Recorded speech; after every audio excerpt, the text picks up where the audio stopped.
महाराज जी, इन्होंने थोड़ा सा लंबा चौड़ा लिखा है। सारांश में कह रहे हैं कि कुछ दिन पहले विदेश में एक कोई यूनिवर्सिटी है, उन्होंने प्रेम पर शोध किया और एमआरआई के द्वारा मतलब उसको अलग अलग इंसानों को डाला गया। उसमें पशु के प्रति उनका प्रेम, पति पत्नी का प्रेम, माता पिता का प्रेम, मित्र से प्रेम, अनजान व्यक्ति से प्रेम, दिमाग की कौन सी नसें सक्रिय हो जाती हैं, ऐसा वाला किया। ये इसलिए कर रहे थे कि इससे उनको डिप्रेशन में गए हुए इंसानों को शोध आदि के लिए ऐसा करें। महाराज जी, ये पूछना चाहते हैं कि आध्यात्मिक जगत में जिस हित यानी प्रेम की आप अक्सर चर्चा करते हैं, वो इन सभी भौतिक जगत के प्रेम से भिन्न है, क्योंकि ये तो स्वतः ही आसक्ति में डालता नहीं बल्कि सभी आसक्तियों को काटने में समर्थ है। मेरा प्रश्न है कि क्या आध्यात्मिक जगत के प्रेम को भी भौतिक उपकरणों से जाना जा सकता है या नापा जा सकता है? क्या ये जानना हम आपसे पूछते हैं कि क्या इसे स्थूल शरीर कहते हैं, फिर सूक्ष्म शरीर है जिसमें मन आता है, बुद्धि आता है, चित्त आता है, अहंकार आता है, 5 ज्ञानेंद्रियां आती, 5 कर्मेंद्रियां आती। इंद्री का जो करण है, जैसे आंख, पर आंख के अंदर जो नेत्रेंद्रिय है उसको कोई उपकरण पकड़ सका है? आज तक नेत्र का एक्सरा होगा, नेत्र का ऑपरेशन होगा, लेकिन नेत्रेंद्रिय का नहीं होगा ना। ऐसे ही मन का आज तक कोई एक्सरा कर पाया? अल्ट्रासाउंड, सिटी स्कैन, एमआरआई, मन, ये मन है। बुद्धि लिखा रहा कि ये बुद्धि है। चित्त, अहंकार नहीं ना।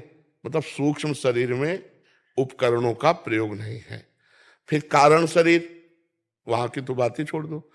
तीनों से परे प्रेम है तो कैसे पकड़ पाएगा? सूक्ष्म तरम जो प्रेम की परिभाषा है, वो सूक्ष्म तरम अनुभव स्वरूपम प्रक्षण वर्धमानम कामना रहितम, कैसे उसको पकड़ पाएगा? स्थूल यंत्र प्रेम को पकड़ पाएगा? नहीं नहीं नहीं नहीं नहीं, ऐसा नहीं है। प्रेम को पकड़ने के लिए स्वयं प्रेमी होना होगा। जब तक प्रेमी नहीं बनोगे तब तक प्रेम को नहीं पकड़ पाओगे। प्रेम स्थूल सूक्ष्म कारण तीनों का राग त्यागने पर तब भगवान से प्रेम होता है। ये तो शरीरों की आसक्ति से प्रेम थोड़ी कहते हैं। शरीरों की आसक्ति है तो शरीरों की आसक्ति में जो स्थूल शरीर में प्रभाव पड़ता है वो पकड़ रहे हैं। प्रेम तो स्थूल शरीर का जो भाव है उससे परे है। जब पांचों भूले देह शुद्धि, जब देह शुद्धि का विस्मरण होता है तब प्रेम जागृत होता है। अभी तो आनंद जो मिल रहा है भक्ति का, वो आनंद कोष से मिल रहा है, अभी भगवान से थोड़ी मिल रहा है। जो भगवदानंद एक बार जागृत होगा बढ़ता ही चला जाएगा, कभी घटेगा नहीं।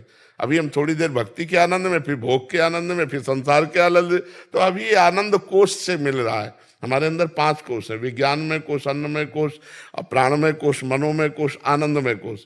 उसी विज्ञानमय कोष से ही तो विज्ञान है। लेकिन ये जो यहाँ से कोष हैं उस स्रोत में आजो आनंद सिंधु सुख राशि, वहां सीधे कनेक्शन हो गया। अब बढ़ता चला जाएगा, अब घटने वाला नहीं। तो अभी तो कोष से चल रहा है। तो ये मशीनों की किसी की सामर्थ्य नहीं है कि मन बुद्धि को पहचान ले। है ना मन सबके, दिखावे वैज्ञानिक कोई कि ये मन और ये बुद्धि चित्त। मन का प्रभाव स्थूल शरीर पर क्या पड़ रहा है ये पकड़ सकते हैं स्थूल शरीर में, लेकिन मन को नहीं पकड़ सकते।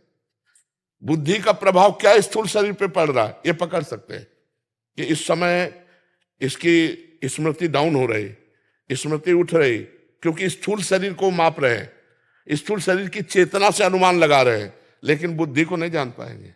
नहीं जान पाएंगे ना। फिर भला बुद्धि से अतीत जो प्रेम है वहां कैसे पहुंच? जो प्रेम भगवान को अधीन कर लेता है वो यंत्र जान पाएंगे क्या? वो मंत्र से पता चलता है, यंत्र से नहीं, गुरु मंत्र से।